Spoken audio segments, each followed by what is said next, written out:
Se tiene que crear un marco fuerte, sólido, que permita a los justiciables, a los titulares de órganos jurisdiccionales dictar derecho con normas ciertas y precisas. Y este es uno de los grandes retos. Bueno, para terminar, quiero hacer mención, en virtud de que este congreso es en homenaje al doctor Jorge Carpizo, a quien siempre le profesé mi más profundo agradecimiento y reconocimiento. Él, siendo un distinguido constitucionalista, también fue sensible a estos temas. Él se refirió precisamente a los derechos sexuales y reproductivos y a la necesidad de incorporar la perspectiva de género en el derecho. Así que voy a concluir con la siguiente frase que señala: la injusticia social que prevalece en México no debe agravarse más con una afrenta terrible a los derechos fundamentales de la mujer. Esta debe contar, dentro de los marcos establecidos por la norma jurídica, con el respaldo de la ley y con la posibilidad de un aborto seguro. La opción contraria es el reino de la injusticia, de la violación de derechos humanos, de la simulación, de la hipocresía. En una palabra, de la barbarie. Muchas gracias.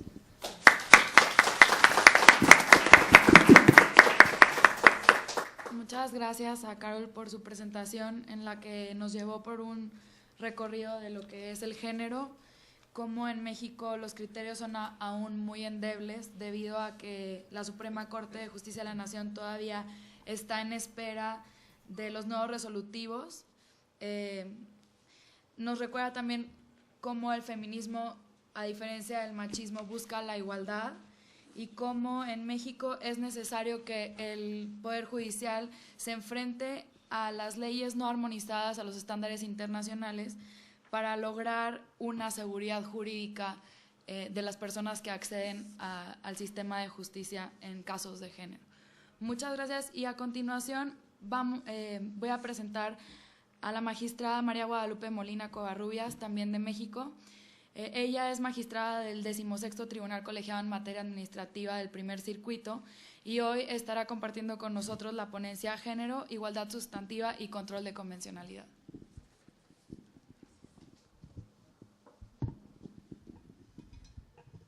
Buenas tardes a todos y a todas.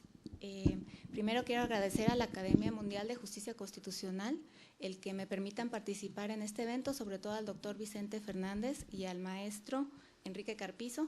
Y bueno, también agradezco al Instituto Tecnológico de Estudios Superiores de Monterrey el que me permitan estar aquí en este momento también. Y a ustedes les agradezco su presencia y también que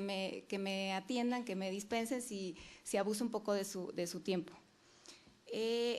Quiero compartirles que este congreso es para mí la oportunidad inigualable de presentarles las inquietudes que como juzgadora federal me han surgido a partir de un deber que tenemos todos los juzgadores nacionales, que es resolver con perspectiva de género, incluso verificando control de convencionalidad, pero además advirtiendo que la legislación nacional contiene buen número de artículos con supuestos no solo de discriminación directa, sino también indirecta, y que pareciera que los y las juzgadoras nacionales no hemos todavía acabado de advertir. Mi ponencia, titulada Género, Igualdad Sustantiva y Control de Convencionalidad, busca primero patentizar que las reformas constitucionales en materia de derechos humanos, aunadas a la labor interpretativa que ha hecho la Suprema Corte en el ya citado caso Rosendo Radilla Pacheco contra el Estado mexicano y que ha dictado la Corte Interamericana de los Derechos Humanos, implican la obligación de resolver con perspectiva de género, incluso ejerciendo control de convencionalidad, dado el nuevo marco jurídico de control de constitucionalidad que nos ha dado la Suprema Corte. Como segundo punto, busca evidenciar que cuando juzguemos con perspectiva de género, debemos atender a la concepción de la discriminación directa e indirecta dentro de los estándares internacionales y nacionales más altos, que nos exigen que ahora tenemos que tener en cuenta que esa discriminación puede ser por objeto y también puede ser por resultado, es decir, puede contener un trato diferenciado y legítimo expreso, una ley, o bien puede ser una ley que aparentemente es neutral, pero tiene repercusiones negativas injustificadas por cuestión de género, y de ser así, bueno, pues nosotros los juzgadores tendremos que advertirla y en un momento dado podemos, haciendo uso del control de convencionalidad, inaplicarla. Comienzo. Sabemos que las reformas constitucionales en materia de derechos humanos vigentes a partir de 2011 conllevan un cambio radical en la forma de concebir el derecho en México y, en consecuencia, en la forma de impartir justicia, pues parten del reconocimiento expreso que se establece ya en el artículo 1 constitucional del derecho de todas las personas a gozar de los derechos humanos reconocidos en la Constitución y en los tratados internacionales ratificados por México, así como de las garantías para su protección. Para su pleno cumplimiento se imponen a las autoridades obligaciones, que son que las normas sobre derechos humanos se interpreten conforme a la Constitución y a los tratados internacionales firmados y ratificados por México, favoreciendo en todo tiempo a las personas la protección más amplia. Esto es, se contiene la cláusula de interpretación conforme y el principio pro persona.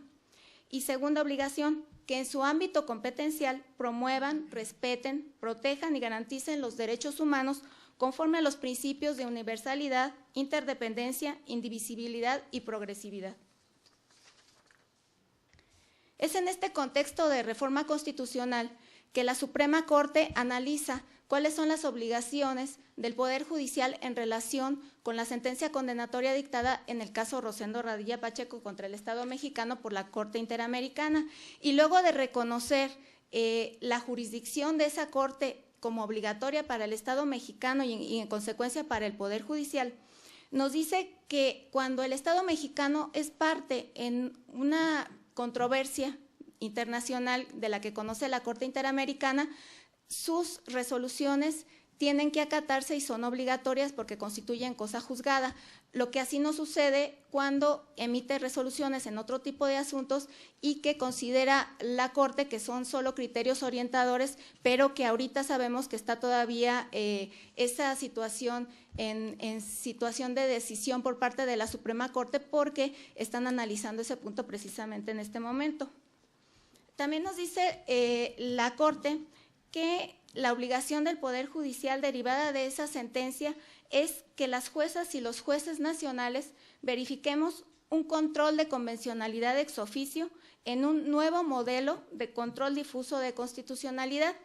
conforme al cual ahora las y los juzgadores en sus ámbitos de competencia deben velar por los derechos humanos contenidos en la Carta Magna y en los instrumentos internacionales ratificados, adoptando la interpretación más favorable a esos derechos. También nos dice que la posibilidad de inaplicación de alguna disposición interna parte de la presunción de la constitucionalidad de las leyes, por lo que debe sujetarse a 3 etapas. La primera, que implica una interpretación conforme en sentido amplio, interpretando el orden jurídico al tenor de los derechos humanos, favoreciendo siempre a las personas la protección más amplia. Segunda, una interpretación conforme en sentido estricto, cuando habiendo varias interpretaciones jurídicas posibles y válidas, se debe preferir aquella que dé a las personas esa protección más amplia. Y tercera, ya si no es posible aplicar la interpretación conforme en sentido amplio o en sentido estricto, se haga una inaplicación de la ley,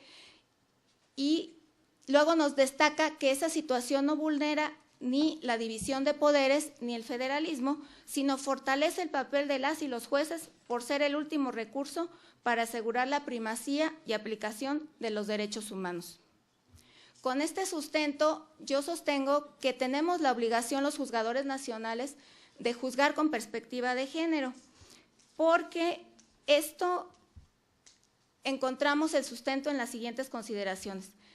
Dos principios fundamentales que ya fueron citados y que rigen el derecho internacional de los derechos humanos son la igualdad y la no discriminación, los que el legislador nacional y los distintos organismos internacionales se han preocupado por salvaguardar, tanto en la Constitución como sabemos en el artículo primero, último párrafo, y en diferentes tratados internacionales que ya no cito. Sabemos que el derecho de igualdad en materia de derechos humanos se entiende no en un mero ámbito formal, sino en un ámbito material o sustantivo, como igualdad de hecho ante la ley, que supone modificar las circunstancias que impiden a las personas el ejercicio pleno de derechos y el acceso a oportunidades mediante medidas estructurales legales o políticas públicas. La discriminación, entonces, atenta a las reglas más altas en materia de derechos humanos, fijadas por tratados y por criterios de tribunales internacionales, entre ellos la Corte Interamericana, se conceptualiza como toda distinción, exclusión, restricción o preferencia basada en condiciones o circunstancias personales o sociales que tenga por objeto o resultado impedir, anular o menoscabar el reconocimiento, goce o ejercicio en condiciones de igualdad de derechos y oportunidades en todas las esferas. Por tanto, la discriminación por leyes, políticas o prácticas puede ser directa, cuando su objeto es dar un trato diferenciado en sí mismo, o bien indirecta, cuando aparentemente neutrales, esto es, de aplicación idéntica para todas las personas, implícitamente afectan injustificadamente derechos de personas o grupos que por alguna situación se encuentran en condición de vulnerabilidad. Y entonces la violación a la igualdad y no discriminación se vincula con derechos de grupos vulnerables, entre ellos el de las mujeres, que han sido discriminadas por razón de sexo, como ya se ha sostenido, pues partiendo de su diferenciación biológica con los hombres, social y culturalmente se les han asignado un trato diferente y roles distintos dentro de nuestra sociedad, lo que consecuentemente se traduce en diferencia de oportunidades y de derechos, y con ello un injustificado trato desigual y discriminatorio, para cuya erradicación se han firmado por diferentes estados a partir del siglo XX una serie de compromisos internacionales para salvaguardar ese derecho y que exista una igualdad de género dentro de nuestro sistema global ahora en el mundo. Para el Poder Judicial, la firma de esos tratados por parte de México conlleva, desde mi punto de vista, la obligación de que las y los jueces nacionales,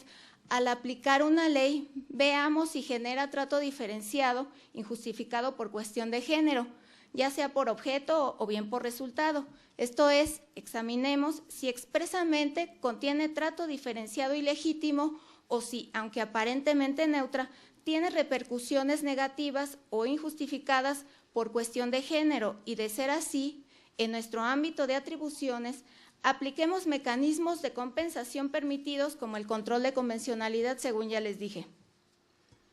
Reconozco que quienes impartimos justicia hemos asimilado paulatinamente la obligación que la nueva realidad constitucional nos impone, de velar por la protección de los derechos humanos y en forma específica juzgar con perspectiva de género, y muestra de ello es la serie de sentencias que contienen ya esa perspectiva al resolver. Sin embargo,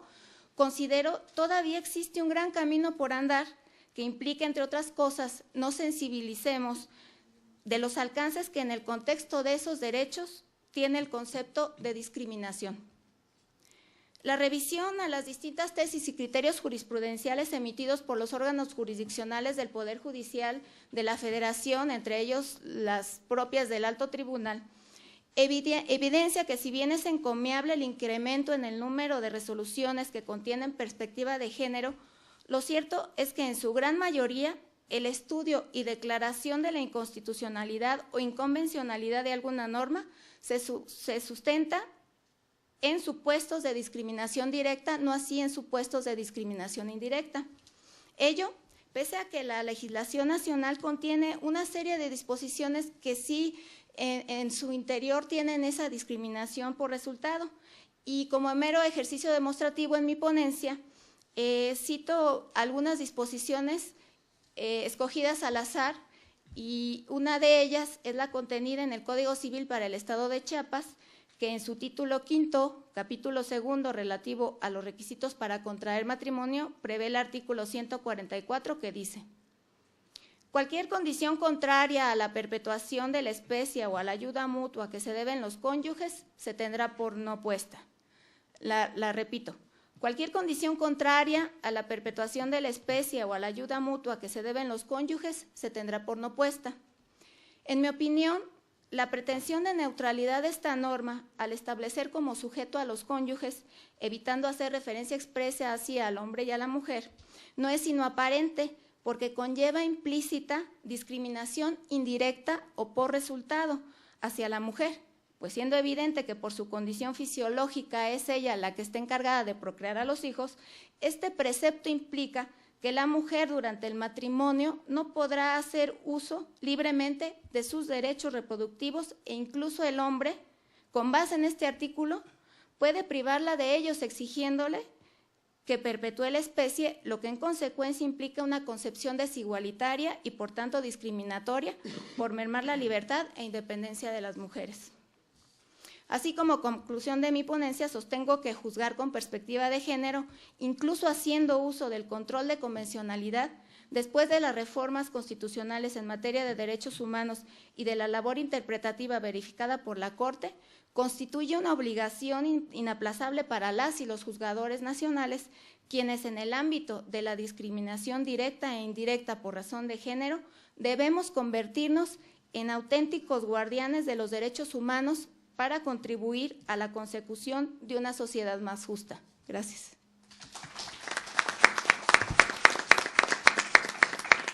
Muchas gracias a la magistrada María Guadalupe, quien muy atinadamente nos comenta sobre cómo la perspectiva de género ha sido integrada a la actividad jurisdiccional en México, cómo los criterios de la Suprema Corte atienden actualmente a la discriminación directa y no a la indirecta, y cómo todavía existe en el país un gran camino por andar, donde es importante el alcance del concepto de discriminación. Así, los juzgadores, con base en la reforma constitucional de 2011, deben verificar si la ley que aplican a los casos que resuelven contienen aspectos discriminatorios y en todo caso desaplicar esas disposiciones que puedan ir en contra de los derechos de las mujeres y todos los que se ven involucrados en esta perspectiva de género. Para continuar, quiero presentar a Carlos Arturo Hernández Díaz, quien nos acompaña desde Colombia. Él es docente en la Universidad La Gran Colombia y hoy nos viene a presentar la ponencia La memoria como derecho colectivo en los pueblos indígenas. Bien, ahora sí ya, buenas tardes. Lo primero por lo que quería comenzar era por contarles algo personal, y es que tuve la suerte o la bendición de venir a México, un país que admiraba mucho, nunca había estado antes acá, la primera vez que estoy acá, entonces deseo agradecer la oportunidad de estar acá. Por muchas cosas personales ha sido un viaje perfecto, Dios me bendijo para poder venir acá, entonces deseo agradecer la oportunidad de poder estar acá. Una cosa que siempre he soñado por muchas situaciones personales. Mi papá y mis tíos han vivido mucho tiempo aquí en México, tenía un tío que vivió acá en México también, no lo conocía, quería conocer México, entonces agradezco esa oportunidad. Bien, lo mío de procurar hacer un resumen para alcanzar en los 13 minutos porque pues estaba un poquito más extensa la cosa de lo que había planeado por lo que había transcrito. Pero la idea es que comencemos por esto. Los derechos, hablemos primero de cómo surgen los estados-naciones. Mi visión es un poco más sociológica y luego vamos hacia la parte jurídica. Y resulta que los estados, naciones, comienzan a crearse por allá en el siglo XVIII, XIX como unidades, y esas unidades que comienzan a crearse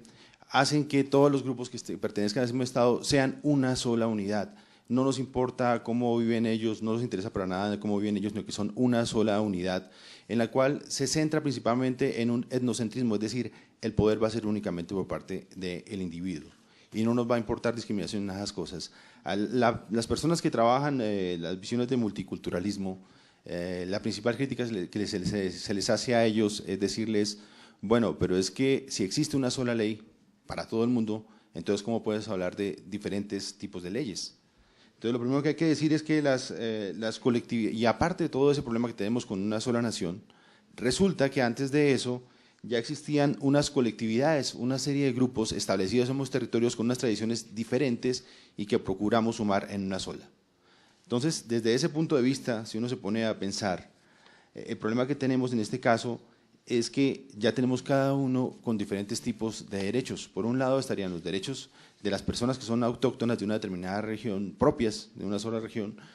mezclados con un intento de nacionalización. Entonces nos comienzan a surgir una serie de cosas como son fronteras de los países para poder hacer una sola legislación